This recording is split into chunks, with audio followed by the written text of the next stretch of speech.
할렐루야. 새로운 한 주도 성령 하나님과 동행하시며 복되고 복된 길 걸으시기를 축복합니다.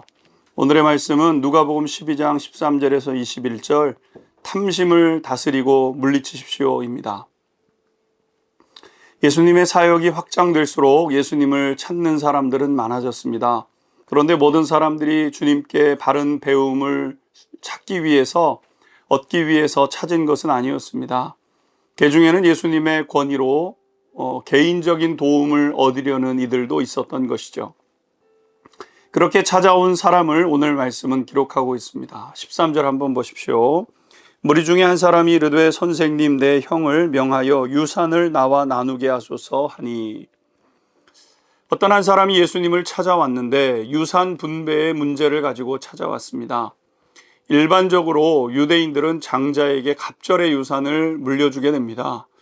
그런데 이 사람은 형에 비해 터무니없이 적은 유산을 받은 것 같습니다.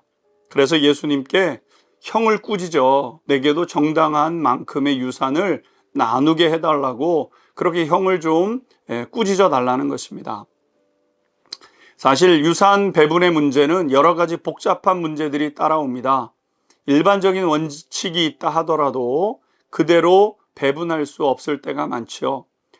가능성 있는 자녀들에게는 좀 더 많이 주기도 하고 문제 있는 자녀들에게는 잘 주지 않는 경우도 허다합니다.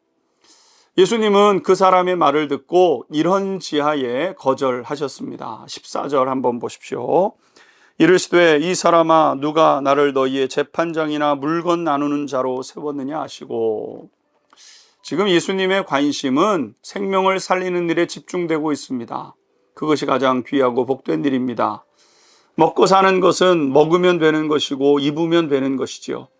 예수님도 옷 두 벌 없이 살아오시는 분 아니겠습니까?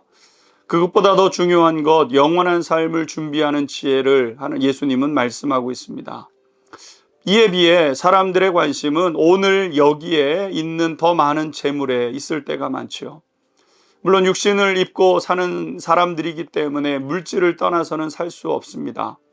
그런데 대부분은 욕심이 한이 없어서 생명과 상관없이 물질을 가지려고 하는 경우들이 많다는 거죠. 물론 사람은 배가 고프면 행복할 수 없습니다. 하지만 배 부르다고 배부른 만큼 행복한 것도 아닌데 말이죠. 이 사람이 예수님을 만났다는 것은 놀라운 축복이었습니다. 그렇다면 그는 보다 더 근본적인 문제를 가지고 주님께 묻는 것이 맞았을 겁니다. 그런데 그는 주님께 고작 유산을 분배하는 일을 도와달라는 것이었던 거죠. 예수님은 우리에게 생명을 생명답게 하시고 더 풍성케 하시는 분이었는데도 말이죠. 많은 사람들이 예수님을 돈벌이 수단으로 돈을 나누는 정도 여기는 것 아니겠습니까? 이것이 불행 중에 불행인 것이죠. 예수님은 한 가지 이야기를 해주십니다. 어떤 한 사람의 이야기였습니다. 어떤 사람이 있었습니다. 매우 큰 부자였습니다. 그 해도 아니나 다를까 많은 소출을 얻게 되었습니다. 많은 연봉을 갖게 된 거죠. 그러면서 한 가지 생각을 하게 되었습니다. 이렇게 곡식을 많이 얻었는데 쌓아둘 곳이 없는데 어떡하는가. 그러다가 결론을 내리게 되었다는 겁니다. 지금 있는 곳간을 헐고 더 크게 지어서 쌓아두어야 되겠다. 물론 돈이 많으면 얼마나 좋겠습니까? 육신의 요구를 다 들어줄 수 있습니다. 하지만 그 사이에 영혼의 깊은 갈증을 물질로 다 해결할 수 없는 것 아니겠습니까? 하나님은 그 밤에 이렇게 말씀하십니다. 어리석은 자여 오늘 밤에 내 영혼을 도로 찾을 것이다. 그러면 내 준비한 것이 누구의 것이 되겠느냐.